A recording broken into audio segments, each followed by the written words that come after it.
नमस्कार।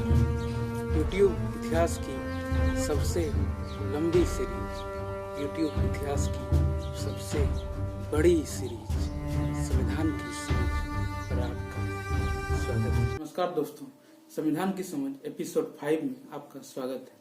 दोस्तों, अभी तक में हमने संविधान को कैसे पढ़ना है इस बारे में चर्चा कर ली है। हमने विभिन्न विचारधाराओं को भी कवर कर लिया है और विभिन्न टर्मिनोलॉजी को भी अभी तक हमने पढ़ लिया है। अब हम पूरी तरह से संविधान को पढ़ने के लिए लगभग अभी हम लोग तैयार हो चुके हैं। और संविधान की आज जो मैं बताऊंगा, आपको दो मुख्य महत्वपूर्ण बातें बताऊंगा। एक तो संविधान क्या है और संविधान दूसरा कि संविधान इतना महत्वपूर्ण क्यों है। दोस्तों, जहां तक बात है संविधान क्या है, तो ये संविधान को समझने वाली चीज है। ये संविधान, सबसे पहले इसके दो मतलब हो सकते हैं। एक तो संविधान का स्ट्रक्चर, यानी एक तो कागज से बनाया गया एक किताब है जिसमें लिखी गई बातें हैं और लिखे गए शासन कला की बातें हैं। दूसरा, इसके दूसरा पक्ष दस्तावेज। तो दूसरा दस्तावेज ही महत्वपूर्ण है हमारे लिए। ये तो लिखी गई बात में इंफॉर्मेशन और फैक्ट में क्या है कि भाई 22 भाग मिलेंगे आपको। मैं आगे एक एक भाग आपको बताऊंगा। 22 भाग मिलेंगे संविधान के 395 अनुच्छेद मिलेंगे, इसकी 12 अनुसूचियां मिलेगी और लास्ट में कुछ प्रकीर्णन इसके मिलेंगे। तो संविधान जैसे हम लोग एक किताब पढ़ते हैं तो उसके ऊपर में इंडेक्स रहता है, उसके भाग अलग अलग लिखे हुए रहते हैं, फिर किस अनुच्छेद में, अनुच्छेद यानी किस आर्टिकल पैराग्राफ में होंगे वो बातें लिखी हुई रहेंगे। तो कुल 22 भाग हैं, 395 अनुच्छेद हैं और 12 अनुसूचियां हैं। मैं अलग अलग करके एक एक करके आऊंगा। तो दूसरा पक्ष क्या है कि दूसरा पक्ष संविधान के जो दर्शन वाला पेज है, यानी संविधान क्या है। तो सबसे पहले और महत्वपूर्ण बात यह है कि भाई संविधान एक जीवंत दस्तावेज है। जीवन दस्तावेज क्यों है? क्योंकि ये डायनामिक है और इसमें परिवर्तन भी जायज है और ये प्रगतिशील एक विचार है। यहाँ पर संविधान में अलग अलग हम लोग जोड़ते हुए जाते हैं। हम लोग अलग अलग इसको जोड़ते हुए चलते हैं। संविधान में जब भी हमें संविधान निर्माताओं को जो विधायिका है अभी वर्तमान में, उन्हें जब जब दरकार होती है कि इसमें कोई कानून जोड़ा जाए, उसमें संशोधन करते हैं आर्टिकल 368 की मदद से और उसमें संशोधन कर कुछ नया जोड़ते हैं। तो ये जीवंत है, यानी ये अब भी ये चलने वाली है, ये जिंदा है, ऐसा समझिए। तो संविधान एक जीवन दस्तावेज है। दूसरा क्या है? ये हाईएस्ट लॉ ऑफ लैंड है, इस जमीन की सबसे पवित्र ग्रंथ है और ये सुप्रीम लॉ ऑफ, सभी कानूनों में ये सुप्रीम है। यानी संविधान में जो लिखा हुआ बात होगा वो सबसे महत्वपूर्ण होगा, न्यायालय के लिए भी, यहाँ रहने वाले नागरिकों के लिए भी और यहाँ संचालन करने वाले सरकार के लिए भी। यानी सुप्रीम लॉ ऑफ लैंड इस भूमि की सबसे सर्वोच्च भूमि है, क्योंकि संविधान की सर्वोच्चता है, संविधान की संप्रभुता है इस देश में और संविधान से ही देश चलेगा और संविधान से ही सरकार भी चलेगा। ये बात लिखी हुई है। तो संविधान क्या है? दूसरा क्या कि संविधान एक शासन की कला है। शासन की कला इसलिए है क्योंकि ये शक्तियों का पृथक्करण करती है। ये सरकार कौन होगा, सरकार में पुलिस की क्या शक्तियां होंगी, सरकार में ब्यूरोक्रेट की क्या शक्तियां होंगी, सरकार का कैबिनेट का क्या शक्ति होगी, न्यायपालिका की क्या शक्ति होगी, इस बारे में बात करती है, चर्चा करती है। इसलिए यह शासन की एक कला है, यानी this is the art of ruling in the country. दूसरा क्या है भाई? ये एक समृद्ध भारत का दर्शन है, यानी आगे भारत कैसा होगा? छुआछूत से मुक्त होगा, भारत भेदभाव से मुक्त होगा, सबको न्याय मिलेगा, सबको बंधुता मिलेगी, सबको स्वतंत्रता मिलेगी। तो ऐसा भारत कैसा होगा? ये भारत विचारों में समृद्ध होगा, अधिकारों में समृद्ध होगा, ये विचार लोकतंत्र में परिपूर्ण होगा। दूसरा क्या है?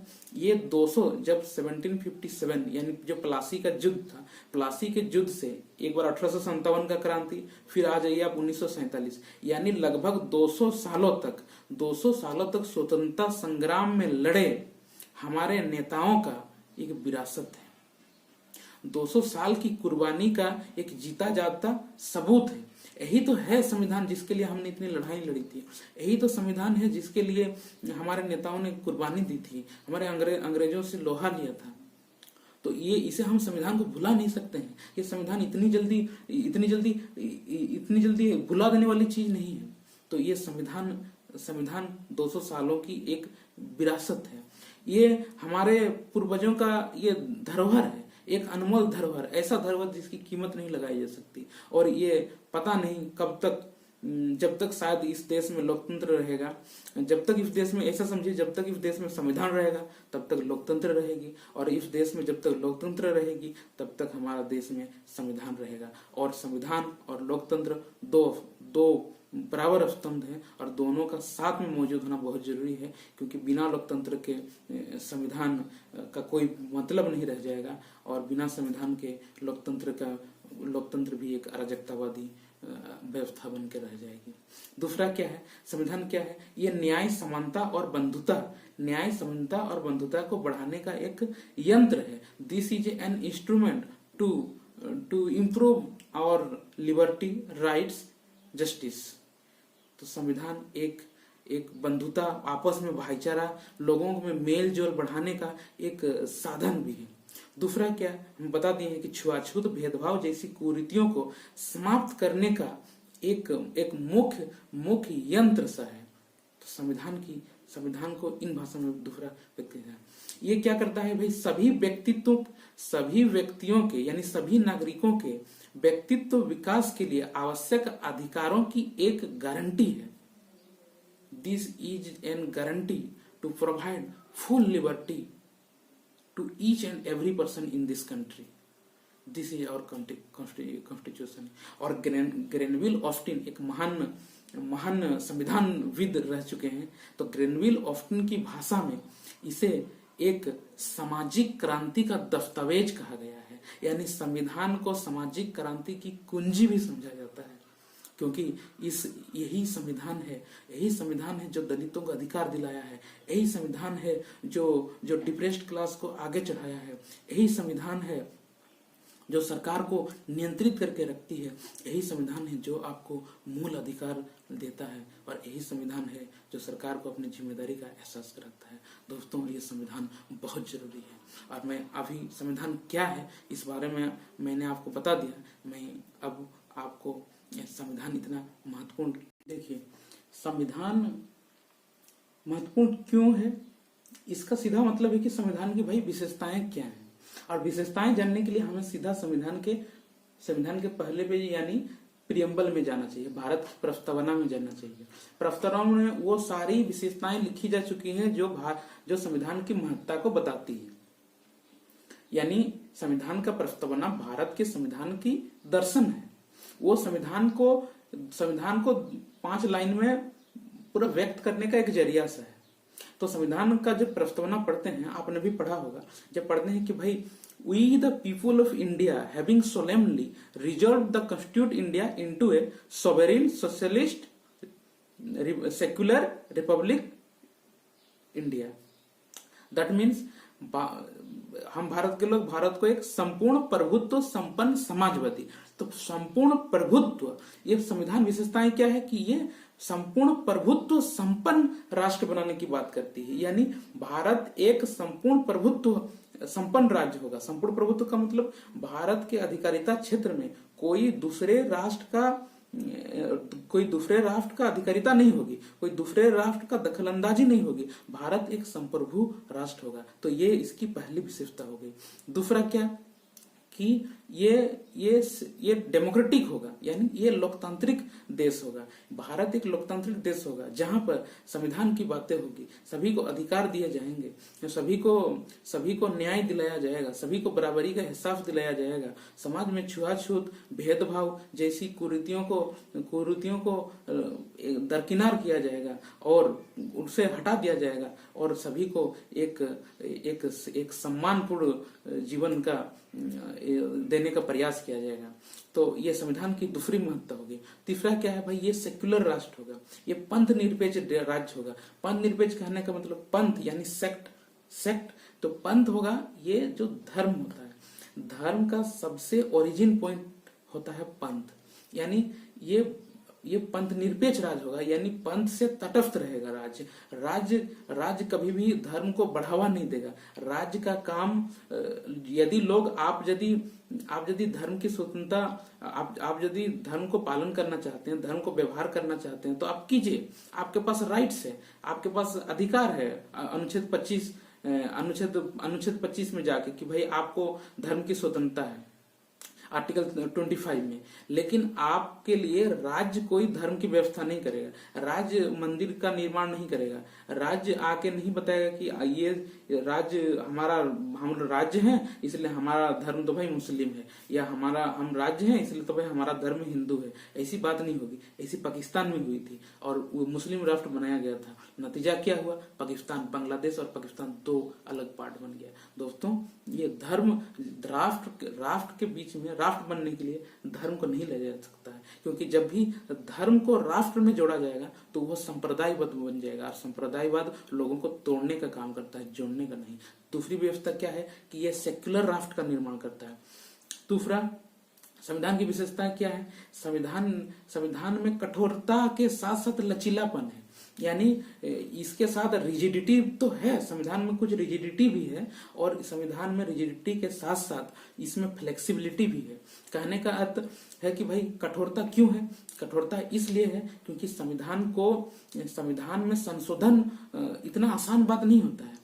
संविधान में संशोधन के दो तरीके, मैं इसको जब आऊंगा आर्टिकल 368 में तो उसमें बताऊंगा कि संविधान के दो तरीके बताए गए हैं। एक तो पहला कि आप अपने बहुमत, जो 545 विधायक हैं उसमें आप बहुमत लाइए और ले लीजिए और संविधान का संशोधन करिए।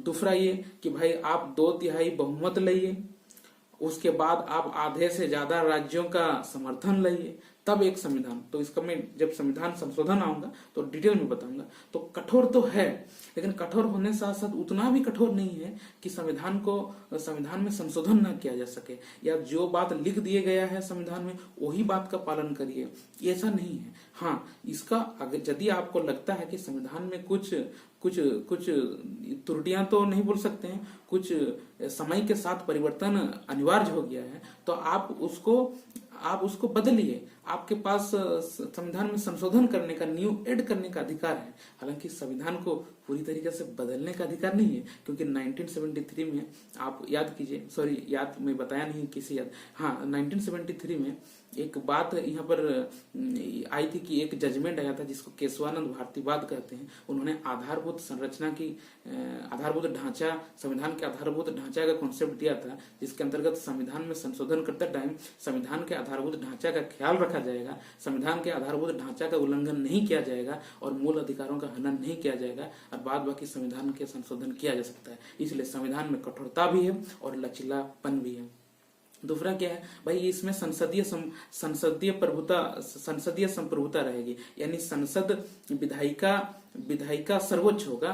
विधायिका हमारे ये में संप्रभु तो नहीं बोल सकते हैं, इसे क्या कहें, ये संसद की संप्रभुता रहेगी, यानी संसद ही कानून बनाएगा और संसद ही संशोधन कर सकता है, बाकी कोई नहीं कर सकता। हाँ, इसको न्यायपालिका अपने तरीके से इसको व्याख्या कर सकता है, जैसे कुछ बात अनुच्छेद में लिखी गई है जो अस्पष्ट नहीं है, तो स्पष्ट करने उस बात को क्या एक्चुअल संविधान कहना चाहता है, इसको एक्सपेंड करने का, इसको एक्सप्रेस करने का अधिकार, व्याख्या करने का अधिकार न्यायपालिका को दिया गया है।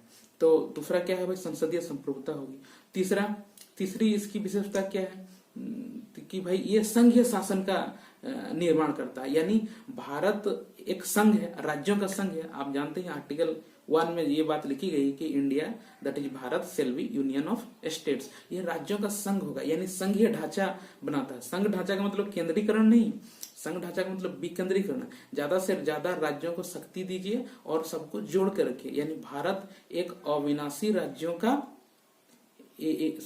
भारत एक विनाशी राज्यों का अविनाशी संघ है, यानी भारत के राज्यों की सीमा में फेरबदल किया जा सकता है अनुच्छेद 3 के आधार पर। उनको भारत की सीमा रेखा पर, उसके बॉर्डर पर केंद्र सरकार कर सकती है, लेकिन इसको भारत कभी भी टूट नहीं सकता, यानी भारत अखंड रहेगा। तो जिसे लिखा रहता ना कि ऐसी बंधुता बढ़ाइए जिससे राष्ट्र की एकता, अखंडता सुनिश्चित हो, यानी unity and integrity of the nation shall be remain constant. ऐसी आपको बंधुता बढ़ानी होगी। तीसरा क्या है, प्रस्तावना में भाई 4 प्रकार के आपको अधिकार दिए गए हैं, 5 प्रकार के आपको अधिकार दिए हैं। Liberty of thought, expression, believe, faith and worship, यानी विचार, अभिव्यक्ति, विश्वास, धर्म की स्वतंत्रता, धर्म और उपासना की स्वतंत्रता। तो आपको ये अधिकार देता है, ये संविधान की विशेषता है, ये मूल अधिकार देता है आपको। अनुच्छेद 12 से 35 में आपको ये मूल अधिकार, आपको वो सारे अधिकार देते हैं जो आपको व्यक्तित्व विकास के लिए आवश्यक होते हैं। तो संविधान की विशेषता, ये भी एक संविधान की विशेषता होती है। तीसरा क्या है, ये संविधान राज्य को निर्देश दे सकता है। ये बहुत बहुत बहुत इंटरेस्टिंग बात है कि भाई संविधान राज्य को निर्देश देगा कि आप क्या क्या कार्य करेंगे। तो नीति निर्देशक तत्व यानी डीपीएसपी, जब उसको भाग 4 में आ जाएंगे, यानी 36 से 51 में जब आएंगे, अनुच्छेद 36 से 51 में, तो वहां पर डीपीएसपी यानी directive principle of state policy, यानी राज्य का क्या काम होगा। राज्य का काम होगा लोगों का कल्याण करना। तो ये कल्याणकारी राज्य की बात करता है।